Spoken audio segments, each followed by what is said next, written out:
All right, y'all. Second recipe that we're gonna be doing here on the channel. It's gonna be like a focaccia pizza. I'll link the inspiration / where I'm getting the recipe from in the description below. Yeah, I'm trying to have this done by dinner time, so probably around 5 or 6 p.m. So I'm starting now at almost 2 p.m. So the recipe calls for 335 grams of water, kind of like lukewarm. I think it was like 100 degrees or so. 9 grams of yeast. So I've got that here in the cup, and then a tablespoon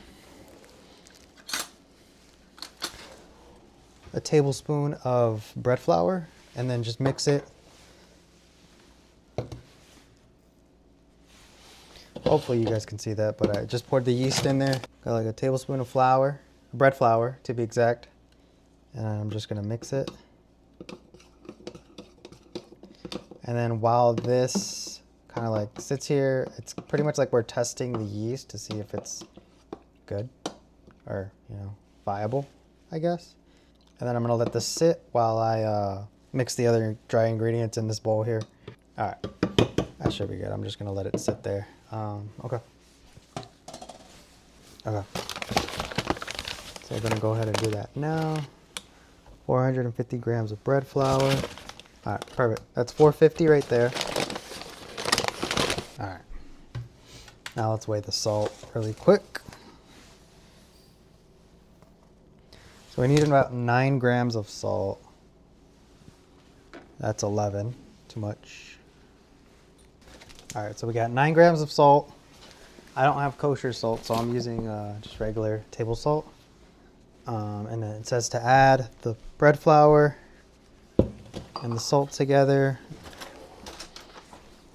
You can use your hands. I'm going to use a fork, but just kind of mix it. And then after about like 5 to 10 minutes where you've let the yeast like settle and just sit there, start foaming up a little bit, or at least it should start foaming up a little bit, we'll add it to the bowl. So I'm going to give it another 2 minutes or so.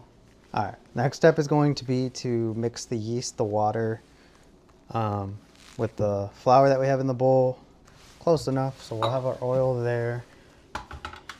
And then, okay, so let's go ahead and start mixing this.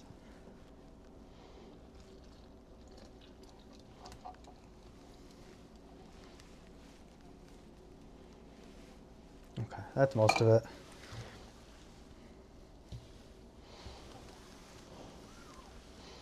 And we should get to a nice sticky, shaggy-ish dough. So I'll probably fast forward here until we do have something that resembles that.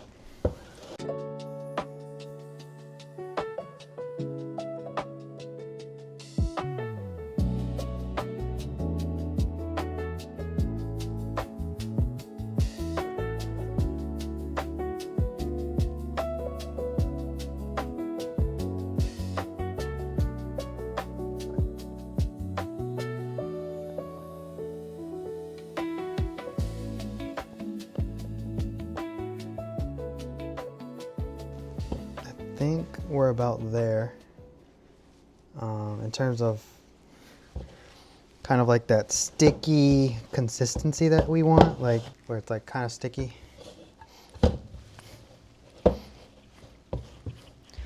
But like it's not like sticking to your hand anymore. All right, so it seems like the next step is to add the olive oil, give it a nice mix, and then cover it for 20 minutes. So let's go ahead and do that. Let's go ahead and cover it and set a timer for 20 minutes. All right, and then I'm coming back with the towels that I used in the last video for the ciabatta bread. All right, let's cover this for 20 minutes and I'll come back to see what we got to do next. All right, guys, so after the 20 minutes, we're going to perform pull and fold, stretch and folds, whatever you want to call them. We're going to do it on each corner, so probably 4 times. And then that's one set. We're gonna do it 4 times. Each time in between, we're gonna let the dough rest for 25 to 30 minutes. I'm probably gonna go closer to 30 minutes before doing it again. And we'll do 4 sets of that. Been about 20 minutes. So this is our dough.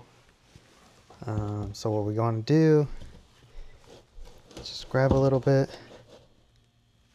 fold in, grab a little bit, fold in, grab as much as it can, fold in, and then this should be our last one. Fold in, flip it around.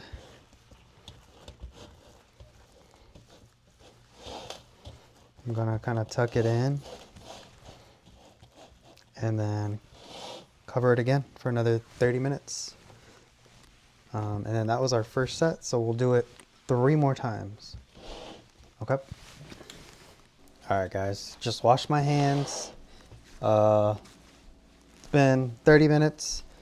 This is going to be the second set of stretch and folds. Grab it, stretch as much as I can, back to the center, rotate it. Once again, once you start feeling like it's gonna, the dough is starting to like rip, kind of, you can put it back. But yeah, so boom. And then I'm gonna turn it back on its other side and let it sit for another 30 minutes, and then we'll do it for the 3rd time. All right, y'all. This is the 3rd set of the stretch and folds. So this is how the dough looks. It feels like it looks like it's getting pretty big, pretty it's starting to expand a lot, rise. But yeah, so here goes. 3rd time doing the stretch.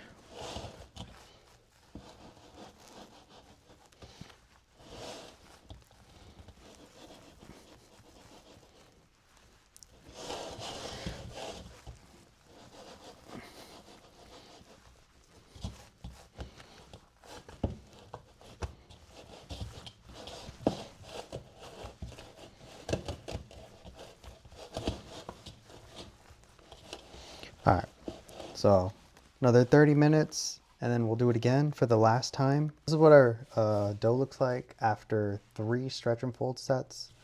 So, I mean, it's getting there. It's looking good. So let's go ahead and do it for the 4th and final time. Just gonna go ahead and grab it. And by this point, yeah, it should be pretty damn stretchy.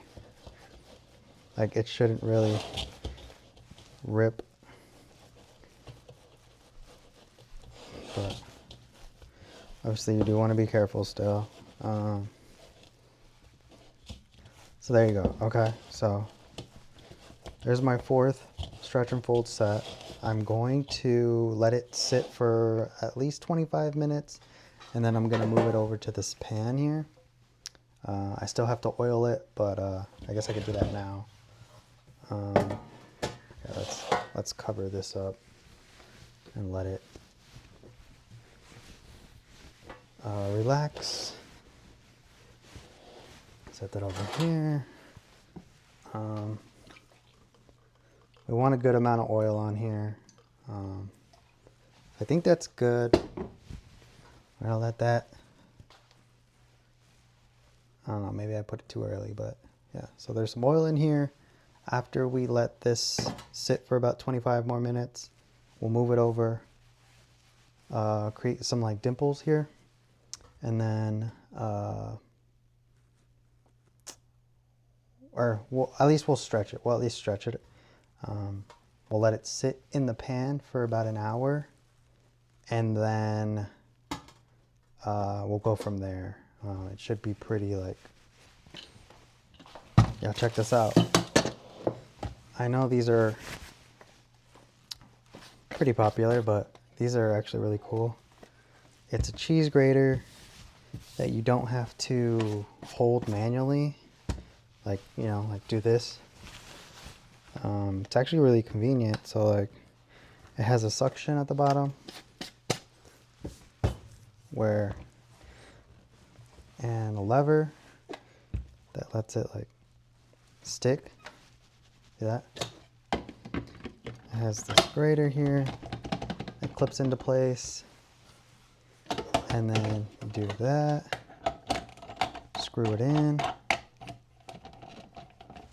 And then you just go like this with the cheese. And it really makes cheese grating pretty easy to do and quick. So let's try it out. So we'll just throw a bowl right there.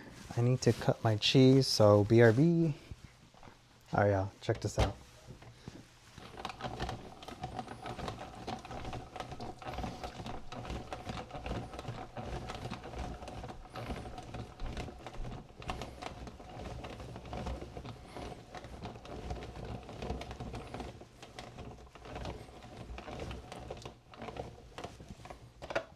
Just to show, like, look at that.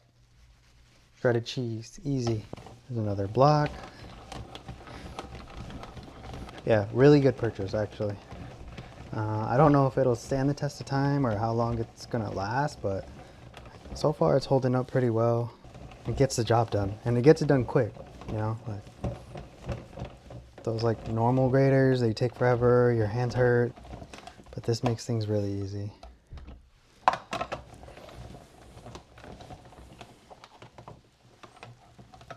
And boom, just like that, we're done.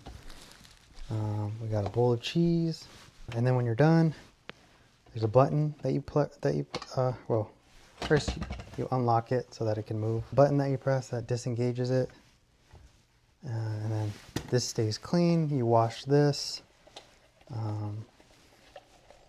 which you unscrew, right?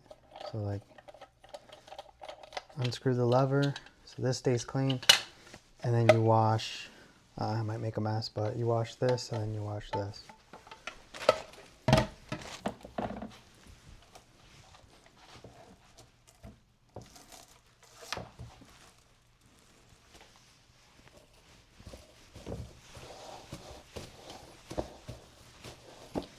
All right, let's transition this over to the pan, and then my pan's already got oil on it. So here we go.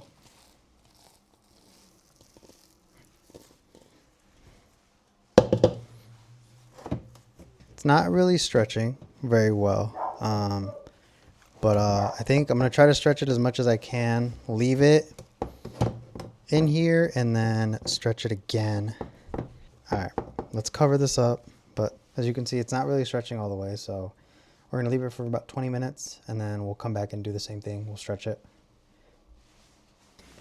All right, guys, this is after an hour. You gotta make the dimples.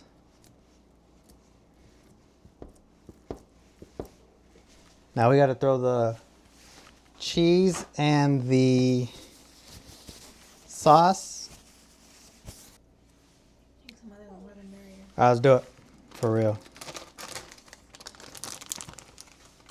All right, now we'll add a little bit of veggie. I don't even think I'm gonna put all of this. All right, guys, let's throw this bad boy in the oven.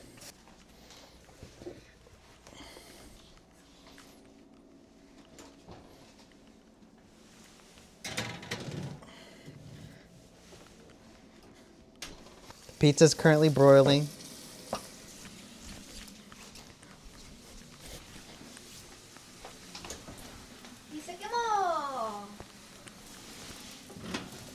Negative, Captain.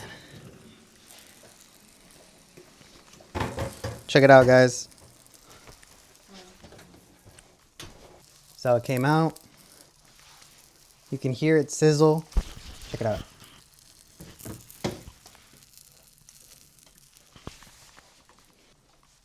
Little onion, serrano pepper, pepperoni, mozzarella, and marinara sauce. Alright guys, there it is. Ow, it's hot. Let's do a little 360 action.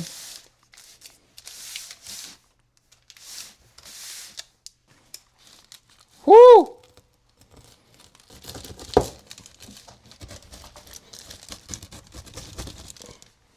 Oh, that's very saucy, guys.